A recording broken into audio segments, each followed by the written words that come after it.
వీక్షకులందరికీ నమస్కారం. ఆగస్టు నెలలో ధనురాశి వారికి ఏ విధమైనటువంటి ఫలితాలు కలగబోతూ ఉన్నాయో ఈ కార్యక్రమం ద్వారా తెలుసుకుందాం. ముఖ్యంగా ధనురాశి వారికి ఉండేటువంటి గ్రహస్థితిని కనుక పరిశీలనం చేస్తే ఈ రాశి వారికి తృతీయ స్థానమందు వక్రించిన శనేశ్వరుడు, అర్ధాష్టమ రాహువు, షష్ఠగురుడు, షష్ఠ స్థానమందు కుజుడు, అష్టమ స్థానమందు రవి బుధుల యొక్క సంచారం. ఇక్కడ అష్టమ రవి యొక్క దోషము 16వ తారీఖు వరకు, ఆగస్టు 16 వరకు ఉంటే ఆ తదుపరి భాగ్యరవి యొక్క స్థితి. అలాగే ఈ రాశికి దశమ కేంద్రమందు శుక్ర కేతువుల యొక్క సంచారం. ఇందులో ప్రధానంగా ఈ మాసం అంతా కూడా ఏదైనా ఒక గ్రహం మనల్ని కాపాడుతోంది, ధనురాశి వారిని కాపాడుతోంది అంటే అది ఒక కుజుడు మాత్రమే. ఎందుకంటే తృతీయంలో యోగించినటువంటి శనేశ్వరుడు కానీ, అర్ధాష్టమ రాహువు కానీ, అష్టమ నవమ స్థానాల్లో ఉండేటువంటి రవి కానీ, మిగతా ఇతరత్ర ఏ గ్రహము కూడా ధనురాశికి అంత అనుకూలమైనటువంటి గ్రహం కాదు. ఒక్క షష్ఠ స్థానమందు ఉన్నటువంటి కుజుడు మాత్రమే విపరీతమైనటువంటి బలాన్ని కలిగి ఉండి ఆయన యోగించేటువంటి స్థితిలో ఉన్నారు. మిగతా ఏ గ్రహాలు కూడా అంత అనుకూలమైనటువంటి స్థితి లేదు, ఇంకా పీడించేటువంటి స్థానాల్లో ఉన్నాయి. షష్ఠగురుడు, అర్ధాష్టమ రాహువు, తృతీయమందు వక్రించిన శని, అష్టమ రవి, ఇలా చెప్పుకుంటూ పోతే 4-5 గ్రహాలు ప్రత్యేకించి పీడిస్తూ ఉన్నాయి. మిగతావేవి మిశ్రమమైనటువంటి స్థానాలే. కాబట్టి ఒక్క కుజుడు మాత్రమే బలంగా ఉండేటువంటి ఈ ఆగస్టు మాసంలో ఈ కుజుడు కూడా 27వ తారీఖు వరకు, మరలా చివరి 5 రోజులు కూడా 27, 28, 29, 30, 31 అనేటువంటి ఈ 5 రోజులు కూడా సప్తమంలోకి కుజుడు వెళ్ళిపోతే ఆ కుజబలం కూడా ఉండదు మరలా.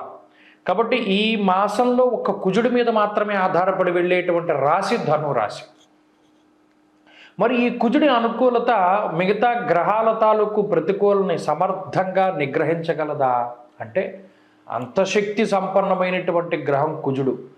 మిగతా ఎన్ని గ్రహాలు ప్రతికూలంగా ఉండనివ్వండి, కుజుడు 6వ స్థానమందు యోగిస్తే అన్ని రకాలైనటువంటి దోషాల నుండి ఆయన బయటపడేయగలిగేటువంటి శక్తి ఉన్నవాడు. ఆ శక్తే ఆయన్ని అంత ఉన్నతమైనటువంటి స్థాయిలో నిలబెట్టింది. ఎందుకంటే ఇప్పుడు గ్రహాలలో అత్యంత శక్తివంతమైనటువంటి గ్రహాలలో కుజుడు కూడా ఒకరు. ఎందుకంటే ఇంత ఇది అంటే ఇక్కడ అర్ధాష్టమ రాహు పీడించేటువంటి స్థానం, అష్టమ రవి, ఈ 2 గ్రహాల వల్ల అటు ఆరోగ్య సమస్యల దగ్గర నుండి, కుటుంబపరమైన సమస్యల దగ్గర నుండి, రకరకాలైనటువంటి ఇబ్బందులు అన్నిటి నుండి మరలా కుజుడు బయటికి తీసుకొస్తాడు. కుజుడు షష్ఠ స్థానంలో ఉండడం వల్ల వస్త్రలాభో, ధాన్యలాభ, ధనలాభ యశస్తథ అన్నారు. అటు రోగబాధల నుండి, రుణబాధల నుండి, శత్రుబాధల నుండి ఒక్క ఉదుటిన ఆయన బయటికి తీసుకురాగలుగుతాడు.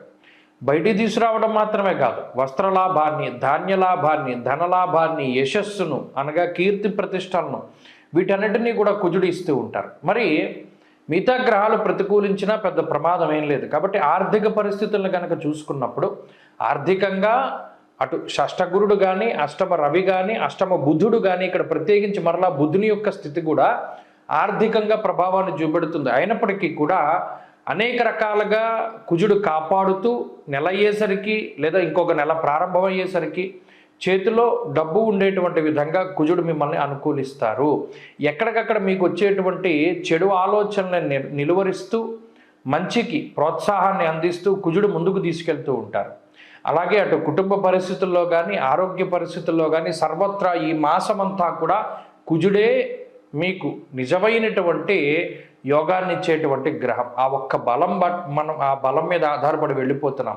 మరి మిగతా గ్రహాలు ప్రతికూలతలు ఉంటాయి కదండి, ఉంటాయి, వాటిని అనుభవించవలసి వస్తుంది. వాటిని మనం దృష్టిలో పెట్టుకోవాలి. ఇందాక చెప్పుకున్నట్టు అర్ధాష్టమ రాహు, అష్టమ రవి, అష్టమ బుధుడు ఆరోగ్యం, ఆర్థిక పరిస్థితులు, వీటి మీద కొంత వ్యతిరేకమైనటువంటి ఫలితాలను చూపెడుతూ ఉంటారు. కాబట్టి వాటి పరంగా కొంత జాగ్రత్తలు తీసుకోవాలి. అలాగే ఉద్యోగ మార్పు కోసం మీరు ప్రత్యేకించి ప్రయత్నం చేస్తూ ఉంటే అది మానుకోవడం మంచిది.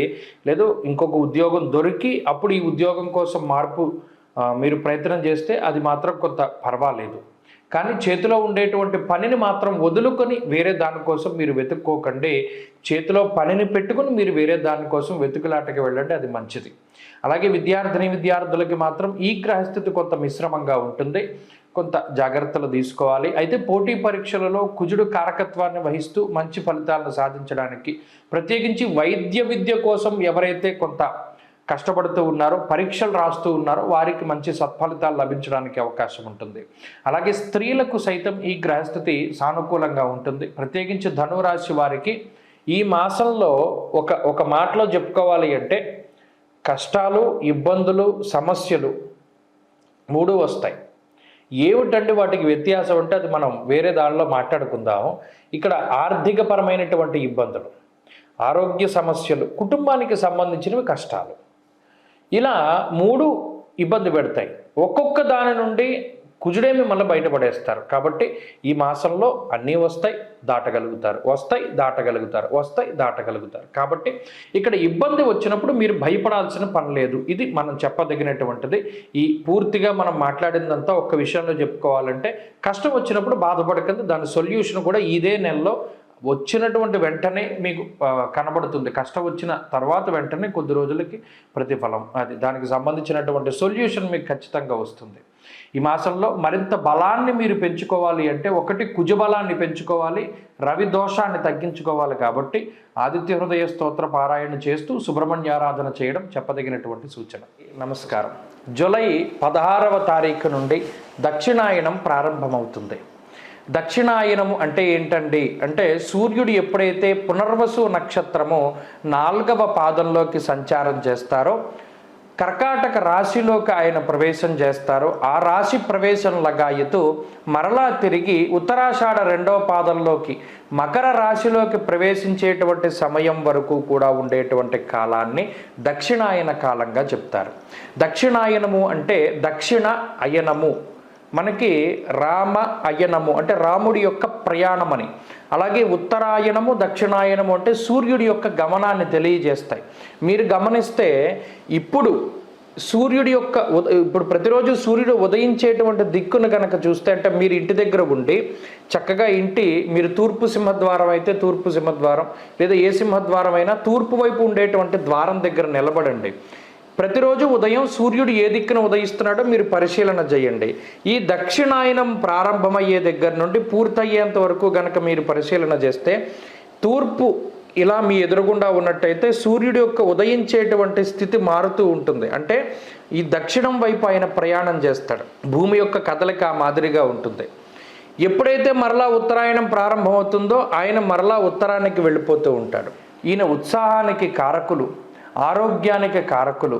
అలాగే జీవితంలో మనం ఏది సాధించడానికైనా సరే రవిగ్రహం చాలా ముఖ్యం.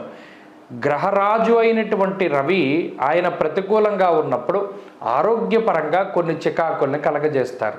అలాగే ఉత్సాహ భంగానికి కారణమవుతారు. అనగా ఎప్పుడైతే అనారోగ్య సమస్యలు వస్తాయో మనం అంత ఉత్సాహంగా ఉండలేం కదా, అలా ఉత్సాహానికి ఇబ్బంది వాటిల్లుతుంది. దానితో పాటుగా జీవితం అంతా కూడా కొంత ఇబ్బందికరంగా ముందుకు సాగుతుంది, అంత ఆశించినటువంటి స్థాయిలో ఉండదు అనేటువంటి విషయాన్ని మనం దృష్టిలో పెట్టుకోవాలి.